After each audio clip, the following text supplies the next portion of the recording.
السلام علیکم پیارے دوستو، امید ہے کہ آپ سب خیریت سے ہوں گے۔ آپ کے لیے ایک اور اہم ویڈیو لے کر حاضر ہوئے ہیں۔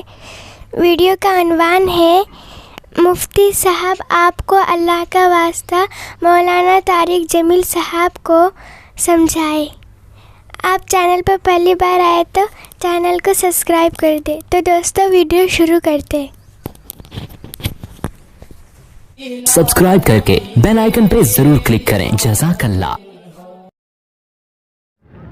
اس بیان کو شروع کرنے سے پہلے ذرا وہ آپ نے جو سوال پوچھا تھا وہ مجھے دیں۔ یہ میرے پاس نا بہت زیادہ سوالات آ رہے ہیں، مختلف چینل کی طرف سے کالز بھی آ رہی ہیں۔ وہ سوالات یہ ہیں کہ ابھی حضرت مولانا طارق جمیل صاحب نے جو پی ٹی آئی کے بارے میں بولا ہے، پی ٹی آئی کے حق میں بولا ہے، لوگ چاروں طرف سے بول رہے ہیں، آپ کی کیا رائے ہے اس بارے میں؟ تو بہت زیادہ واٹس ایپ پہ میسج آ رہے ہیں۔ کسی کا میسج آ رہا ہے، اللہ کا واسطہ مفتی صاحب مولانا طارق جمیل صاحب کو سمجھائیں، اللہ کا واسطہ۔ کسی نے میسج بھیجا، میں ان کے بیانات بہت شوق سے سنتا تھا، اب میں ان سے بھی گیا، انہوں نے ایسا بیان دیا ہے کہ اب مجھے ان سے نفرت ہو گئی ہے۔ کوئی منافق کہہ رہا ہے، کوئی یہودی کہہ رہا ہے، ایسے ایسے برے برے فحش القابات سے نوازا جا رہا ہے کہ الامان والحفیظ۔ تو میری کوئی اوقات نہیں ہے کہ میں وکیل بن کے کسی کی حمایت یا مخالفت کروں، میں کوئی اتنا بڑا آدمی نہیں ہوں، یہ تو بڑے علماء کا کام ہے۔ لیکن بڑے علماء ہی کے کہنے پر چند الفاظ، چند گزارشات آپ کے سامنے پیش کر رہا ہوں۔ آپ کی سمجھ میں آئے مان لیں، نہیں آئے تو میرے خلاف بھی ایک پورا کلپ اور فیس بک پر، کیونکہ ان کی تو پھر بھی اتنی عزت ہے، جب ان کا خیال نہیں کیا تو ہم کس کھیت کی مولی ہیں۔ مجھے کسی نے آج کہا کہ آپ بھی کچھ بات کریں، میں نے کہا جتنی توپوں کا رخ ان کی طرف ہے نا، اس سے 4 گنا زیادہ توپوں کا رخ میری طرف ہو جائے گا، کیونکہ ان کی تو ایک شخصیت ہے، ایک بڑے بزرگوں میں ان کا شمار ہوتا ہے، ہماری کیا اوقات ان کے سامنے۔ لیکن یہ کہ جب بڑے حضرات ہیں، کچھ ہمارے ہی بڑوں میں سے ہیں، علماء ہیں، جنہوں نے باقاعدہ آرڈر کیا ہے کہ کوئی بات جو ہے نا لوگوں کے سامنے، لوگوں کو گائیڈنس کی ضرورت ہے اس معاملے میں، تاکہ لوگ افراط و تفریط کا شکار نہ ہوں، تو پھر میں کچھ جسارت کر رہا ہوں چند الفاظ آپ کے سامنے پیش کرنے کی۔ پہلی بات یہ ہے کہ مولانا طارق جمیل صاحب ایک صاحب رائے آدمی ہیں، ان کو اپنی رائے بیان کرنے کا پورا حق حاصل ہے، اس پر دنیا میں کوئی بھی پابندی، اس رائے بیان کرنے پر پابندی نہیں لگا سکتا۔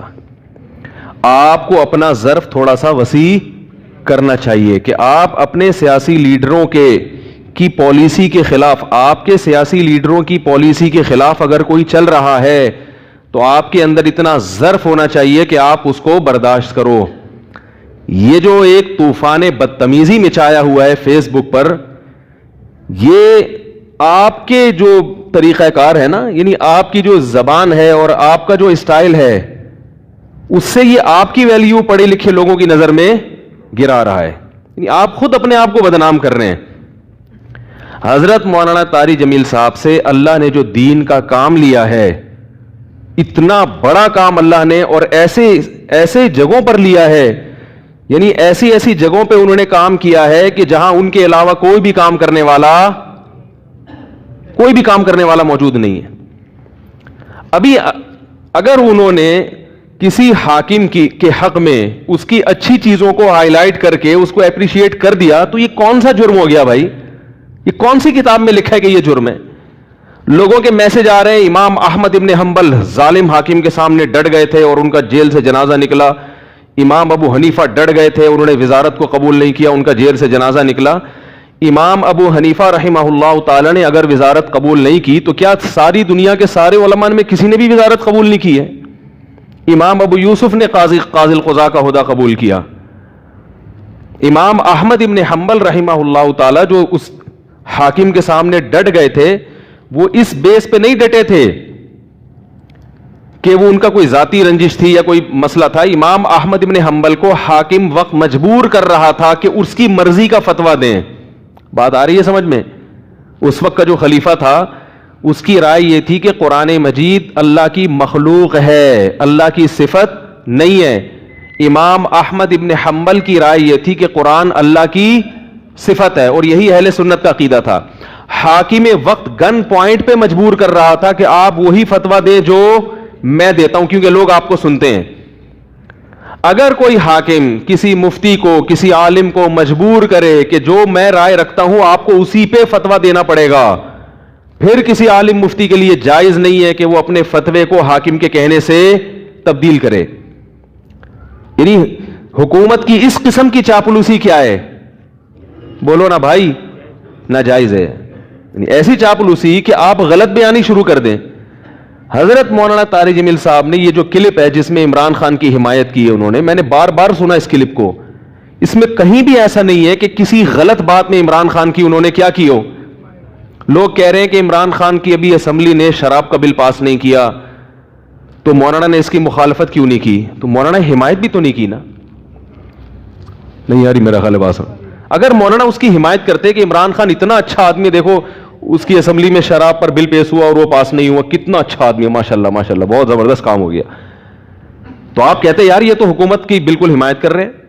رہا یہ مسئلہ، ممکن ہے آپ یہ کہہ سکتے ہیں، پہلی بات تو میں ایک بات بتا دوں، مولانا طارق جمیل صاحب نے جو عمران خان کی حمایت کی ہے تو یہ پی ٹی آئی کی حمایت نہیں ہے، نہ پی ٹی آئی کی حمایت ہے نہ پی ٹی آئی کی مخالفت ہے. مولانا ان چیزوں میں نہیں پڑتے اور اب تک انہوں نے اپنا دامن ان چیزوں سے بچا کے رکھا ہوا ہے.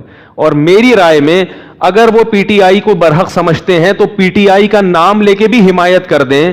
تو اگر آپ کو اس سے اختلاف ہے تو آپ ایک کلپ بنا دو کہ بھائی مولانا جو حمایت کر رہے ہیں ہمیں اس سے اتفاق نہیں ہے، اور مولانا کے جو دلائل ہیں ہم ان دلائل کو تسلیم نہیں کرتے اور اس کے غلط ہونے کے یہ دلائل ہیں.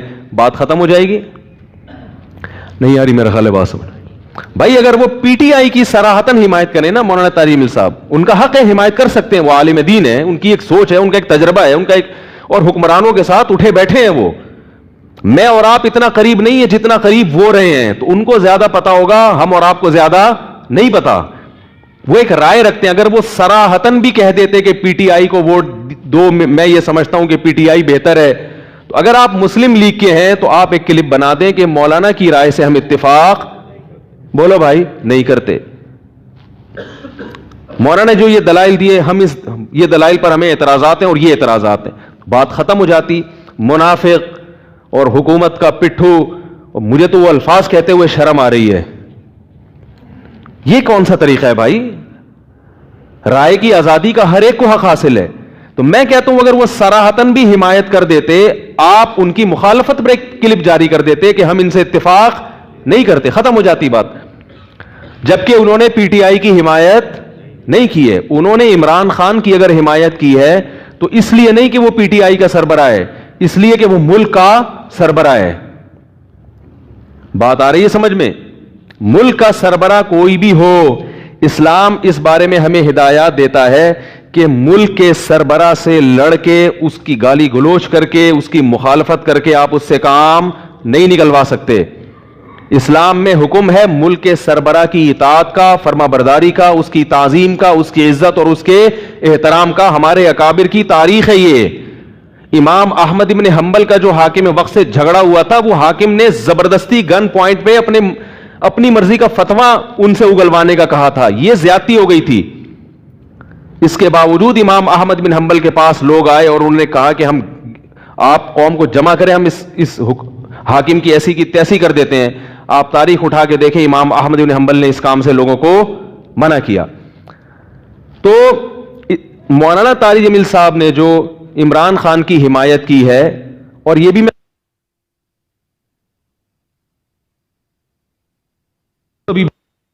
عمران کی حمایت نہیں کی ہے. عمران خان جو اچھے کام کر رہا ہے مولانا کی نظر میں، مولانا نے ان اچھے کاموں میں کیا کیا ہے؟ لوگوں کو ترغیب دی ہے کہ اس میں عمران خان کا ساتھ دیں. اور میں بھی یہی کہتا ہوں، اور صرف عمران خان کے بارے میں نہیں کہتا. اگر نواز شریف کی حکومت ہوتی اور وہ کچھ اچھے کام کر رہا ہوتا تو میں بھی یہ کہتا کہ اس معاملے میں آپ کس کی حمایت کریں؟ نواز شریف کی حمایت کریں. زرداری بھی اگر کوئی اچھے کام کرے گا تو ہم ببانگے دوہل یہ کہیں گے کہ اس کام میں آپ کس کی حمایت کریں. وہ الگ بات ہے، اس بیچارے نے، یعنی اس میں ابھی تک اختلاف ہے کہ کوئی ایسا کام کیا بھی ہے کہ جس کو اچھا کہا جا سکے کہ نہیں. اس میں اختلاف ہے، کچھ کہتے ہیں کیا ہے کیا، کچھ کہتے ہیں نہیں کیا. تو کوئی بھی کرے گا. اس سے پہلے مولانا طارق جمیل صاحب نواز شریف سے بھی ملتے رہے, مسلم لیگ کے صدر سے, اور جتنے بھی سیاسی لوگ آئے ہیں, جتنے بھی حکمران آئے ہیں, مولانا ان کے ساتھ ہمیشہ اچھا سلوک, بولو بھائی, کرتے رہے ہیں. کیوں کرتے رہے ہیں یہ میں ابھی آ رہا ہوں اس پر, کیونکہ اس کو لوگ کہتے ہیں یہ تو حکومت کے چاپلوسی اور مکھن لگانے والی پالیسی ہے. علماء حق کا تو یہ کردار نہیں ہونا چاہیے. علماء حق کا حکومت کے ساتھ کیا کردار ہونا چاہیے اس پہ میں ابھی آ رہا ہوں. پہلے میں اس بات کو ذرا کلیئر کر دوں کہ مولانا نے پی ٹی آئی کی حمایت نہیں کی ہے, مولانا نے پاکستان کے وزیر اعظم کی حمایت کی ہے. اور اس حمایت کی وجہ کیا ہے؟ آپ کہہ سکتے ہیں اس قسم کی حمایت سابق حکمرانوں میں سے تو کسی کی بھی نہیں کی. تو عمران خان کے کون سے ایسے سرخاب کے پر لگے ہوئے ہیں کہ ایک طرف سیاسی لیڈر اس کو یہودی ایجنٹ کہہ رہے ہیں, ایک طرف اس کو یہ کہہ رہے ہیں, ایک طرف اس کو وہ کہہ رہے ہیں, اور مولانا اس کو کیا کر رہے ہیں؟ حمایت کر رہے ہیں. تو آج تک ٹھیک ہے ملتے رہے ہیں, مگر اس طرح کا کلپ بنا کے باقاعدہ اپریشیٹ تو اب تک کسی کو کیا نہیں. اس کا جواب مولانا نے اپنے کلپ میں دے دیا. ابھی پھر میں نے بیان سے پہلے ان کا کلپ دوبارہ سنا ہے. مولانا نے کہا کہ یعنی پاکستان کو مدینہ جیسی ریاست بناؤں گا, یہ دعویٰ اب تک کسی وزیر اعظم نے نہیں کیا. انہوں نے وجہ بیان کر دی, بھائی اتنا زبردست دعویٰ کیا ہے کہ میں مدینہ جیسی ریاست بناؤں گا, تو مجھے یہ دعویٰ بہت اچھا لگ رہا ہے, میرا دل چاہ رہا ہے کہ میں کیا کروں, اس کی حمایت کروں. آپ کہہ سکتے ہیں کہ عمران خان نے یہ جھوٹا دعویٰ کیا ہے, تو بھائی اگر آپ کی رائے کہ جھوٹا دعویٰ کیا تو آپ حمایت نہ کریں. کیا ہو گیا بھائی؟ بھائی اگر آپ یہ سمجھتے ہو کہ جھوٹا کیا ہے تو آپ حمایت نہ کریں, اور اگر ایک آدمی سمجھتا ہے کہ وہ اس دعوے میں مخلص ہے, اب اس دعوے میں وہ کتنا پورا اترتا ہے نہیں اترتا وہ ایک الگ بحث ہے. مولانا کی رائے ہے کہ بھائی وہ اس دعوے میں کیا ہے, مخلص ہے, تو وہ حمایت کر رہے ہیں. آپ سمجھتے ہیں کہ مخلص نہیں ہے, منافق ہے, تو آپ حمایت نہ کریں. آپ ایک کلپ بنا دیں کہ یہ مولانا کی رائے ہے, ہم اس رائے سے اتفاق نہیں کرتے, بات ختم ہو گئی. باقی قرآن نہ آپ کے پاس ہے, نہ آپ کے پاس کوئی ایسی حدیث ہے کہ 15ویں صدی میں پاکستان کا جو وزیر اعظم ہوگا وہ یہودیوں کا ایجنٹ ہوگا. آپ کے پاس بھی قرآن و حدیث اس بارے میں کیا ہے, خاموش ہے. یہ بھی آپ کی رائے ہے, کچھ صغرے کبرے ملا کے آپ نے ایک نتیجہ اخذ کیا ہے. تو مولانا طارق جمیل صاحب بھی صاحب رائے ہیں, وہ بھی صغرے کبرے ملا کے ایک نتیجہ اخذ, بولو نا بھائی, کر سکتے ہیں. مجھے اس سے بحث نہیں ہے کہ یہودی ایجنٹ ہے یا نہیں ہے, میں یہ بحث نہیں کر رہا ابھی بیٹھ کے. میں کہہ رہا ہوں کہ یہودی ایجنٹ ہونے میں اختلاف رائے تو ہو سکتا ہے نا. ارے بھائی جب اس میں اختلاف ہو سکتا ہے, ہمارے قرآن و سنت کی نصوص جب ہمارے سامنے موجود ہوتی ہیں نا, قرآن و حدیث نے ایک چیز کو بیان کیا, اس کی دو تشریحات ہوتی ہیں فقہا کی نظر میں. ایک فقیہ کہہ رہا تھا اس کا یہ مطلب ہے, دوسرے مجتہد کہہ رہے ہوتے ہیں اس کا یہ مطلب ہے. حالانکہ قرآن و سنت ہمارے پاس موجود ہوتا ہے, پھر بھی رائے میں فقہا کا اختلاف ہوتا ہے, نبی کی حدیث کو سمجھنے میں اختلاف ہوتا ہے. تو اس اختلاف کی وجہ سے ایک دوسرے پہ کیچڑ نہیں اچھالا جاتا. تو عمران خان یہودی ایجنٹ ہے یا نہیں ہے, اس بارے میں ہمارے پاس سرے سے قرآن و سنت موجود ہے ہی نہیں. نہ کوئی ایسا ممکن ہے کہ عمران خان کا لیبارٹری ٹیسٹ کروا کے ہمیں ہمارے کوئی سائنسی رپورٹ آ جائے کہ اس میں یہودی ایجنٹ ہونے کے جراثیم موجود ہیں. یہ رائے ہے آپ کی, کچھ چیزیں آپ نے دیکھی ہیں جن کی بیس پر آپ نے ایک نظریہ بنایا کہ یہودی ایجنٹ ہے. ہو سکتا ہے آپ کا نظریہ صحیح ہو, لیکن یہ بھی ہو سکتا ہے آپ کا نظریہ غلط ہو, یہ بھی تو ہو سکتا ہے. رہا یہ مسئلہ کہ میں یہ کہہ رہا ہوں کہ وہ صاحب رائے آدمی ہیں, ان کو اپنی رائے بیان کرنے کا پورا پورا حق موجود ہے, اور انہوں نے یہ نہیں کہا کہ پی ٹی آئی کو ووٹ دو. جتنے ہمارے سیاسی لوگ ہیں, جتنی سیاسی تنظیمیں جو ان کے اگینسٹ ہیں, کوئی ایک کی بات نہیں, جتنی سیاسی تنظیمیں وہ مولانا کے بیان سے یہ سمجھ رہی ہیں کہ اب اگلے الیکشن میں ہمارا پتہ صاف, اب تو سب پی ٹی آئی کو ووٹ دیں گے. مولانا نے پی ٹی آئی کو ووٹ دینے کا, بولو بھائی, نہیں کہا.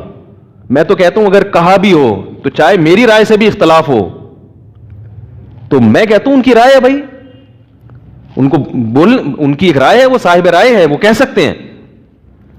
لیکن مولانا نے پی ٹی آئی کو ووٹ دینے کا, بولو بھائی, نہیں کہا. انہوں نے کہا کہ ایک ایسا حاکم آیا ہے جو بار بار ہر تقریر میں یہ دعویٰ کر رہا ہے کہ میں پاکستان کو مدینہ جیسی ریاست بنانا چاہتا ہوں. یہ دعویٰ مجھے بہت, یہ الفاظ مولانا کے نہیں ہے, یہ تعبیر, یعنی مولانا جو کہنا چاہتے ہیں وہ میں اپنے الفاظ میں اس کی تعبیر کر رہا ہوں.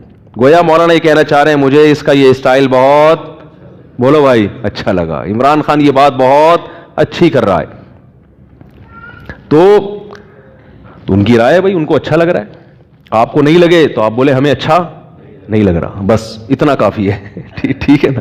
اس سے زیادہ آپ آگے جائیں گے تو آپ حدود سے تجاوز کریں گے. رہا یہ مسئلہ, اور ایک الزامی جواب, جو سیاسی تنظیمیں اپنے لیڈروں کے اشاروں پہ مولانا کی اتنی زیادہ مخالفت کر رہے ہیں, ان کے پاس تو ویسے بھی کوئی جواز نہیں ہے, کیونکہ ان کے جو سیاسی لیڈر ہیں وہ تو پتہ نہیں کس کس سے اتحاد کرتے رہے ہیں اپنے مفاد کی خاطر. اگر آج حضرت مولانا طارق جمیل صاحب عمران خان کو اپریشیٹ کر رہے ہیں تو کل آپ اپنے سیاسی لیڈروں کو دیکھیں, کوئی ایسا سیاسی لیڈر نہیں آیا کہ جس کی پہلے پرزور مخالفت کی, اس کو مختلف قسم کے اسلام دشمن ایجنٹوں کا نام دیا گیا, ملک دشمن, اور پھر اسی کے ساتھ اتحاد کر کے نہ صرف یہ کہ اس کی حمایت میں بیان دیا گیا بلکہ اس کی حکومت کو مضبوط بنانے میں بہت بڑا کردار ادا کیا گیا ہے. تو آپ کیسے مولانا کی مخالفت کر سکتے ہیں بھائی؟ ہمارے جتنے سیاسی لیڈران ہیں ان کے کارکنان یہ نہیں دیکھتے کہ ایک سیاسی لیڈر دوسرے کے ٹانگے کھینچنے میں لگا ہوا ہوگا اور تھوڑے دنوں کے بعد اپنے سیاسی مفاد میں اسی کے ساتھ مل کے حکومت بنا رہا ہوگا, اور اسی کو کیا کر رہا ہوگا؟ بولو بھائی. جنرل مشرف کے دور میں ایسا ہوا, ساری سیاسی تنظیموں نے مشرف کو پہلے ملک کا غدار, قادیانی, ایجنٹ, اسلام دشمن, امریکہ کا پٹھو, کیا کیا نہیں کہا ہوگا. تھوڑے دنوں بعد سب سے بڑا اتحاد کس سے کیا ہے؟ اس وقت مولانا طارق جمیل صاحب نے تو آپ کے خلاف کوئی بیان, بولو بھائی, نہیں دیا کہ تم منافق ہو. کل تم کہہ رہے تھے کہ یہ اسلام دشمن ہے, یہ یہودیوں کا ایجنٹ ہے, کوئی کہہ رہا تھا یہ قادیانی ہے, کوئی کہہ رہا تھا اس کی بیوی قادیانی ہے, کوئی کہہ رہا تھا یہ سیکولر آدمی ہے, کوئی کہہ رہا تھا کہ یہ تو پہلی تقریر میں ہی کتا ہاتھ میں لے کے قوم سے خطاب کر رہا تھا, اس نے تو بتا دیا کہ میں تو اتا ترک کے نقش قدم پہ چلوں گا. تو مولانا نے تو کوئی بیان نہیں دیا آپ کے خلاف کہ اب جو یہودی, جس کو آپ یہودی کہہ رہے تھے, آج اسی کے ساتھ آپ نے اتحاد کر کے جمہوریت کا گلا بھی گھونٹا اور اسلام دشمن قوتوں کا ساتھ بھی دیا. آپ کہہ سکتے ہیں کہ ہمارے سیاسی مفاد تھے اس میں, ہم اس وقت کی نزاکت کو سمجھ کے مشرف کا ہم ساتھ دے رہے تھے. تو آج مولانا بھی یہ جواب دے سکتے ہیں کہ ہمارے بھی کچھ سیاسی مفاد ہیں جو اپنے ذاتی نہیں ہیں بلکہ وہ کس کے مفاد ہیں؟ بولو بھائی, وہ قوم کے مفاد میں. اور ہمیں مولانا پر یقین ہے, ان کے اخلاص پر, کہ وہ جو کچھ کر رہے ہیں قوم کے وسیع تر مفاد میں ہی کر رہے ہیں. لیکن ہمیں سیاسی لیڈروں پہ اعتماد نہیں ہے کہ وہ اگر کسی سے اتحاد کر رہے ہیں تو قوم کے وسیع تر مفاد میں کر رہے ہیں. ان میں یہ بھی اختلاف ہو سکتا ہے کہ اپنے ذاتی مفاد پیش نظر ہیں, اپنی سیاسی ساکھ کو برقرار رکھنا ہے, یا قوم کے وسیع تر مفاد. اس میں دو رائے ہو سکتی ہیں. حضرت مولانا طارق جمیل صاحب کے بارے میں دو رائے اس لیے نہیں ہو سکتی کہ جب کوئی کسی حاکم کا ساتھ دیتا ہے, کسی حاکم کی خوشامد کرتا ہے, تو اس کا یا تو مالی مقصود ہوتا ہے کہ پیسے چاہیے اس کو, یا عزت اور شہرت چاہیے. دو چیزوں میں سے ایک چیز چاہیے ہوتی ہے انسان جب حکومت کا ساتھ دیتا ہے یا حکومت کی خوشامدیں کرتا ہے. یہی مقصد ہوتا ہے نا بھائی. جو لوگ بھی حکمرانوں سے ملتے ہیں جا کے ان سے بڑی تمیز سے بات کریں گے اور جی حضور کے نعرے لگائیں گے ان کے پاس, یا تو وہ پیسے چاہتے ہیں, کیا خیال ہے بھائی, یا وہ کیا کوئی عہدہ یا شہرت.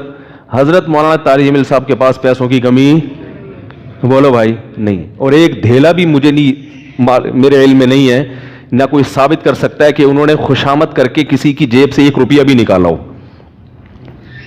ایک دھیلا بھی نہیں نکالا ہوگا انہوں نے. اور مولانا کو عزت اور شہرت کی ضرورت بھی نہیں ہے.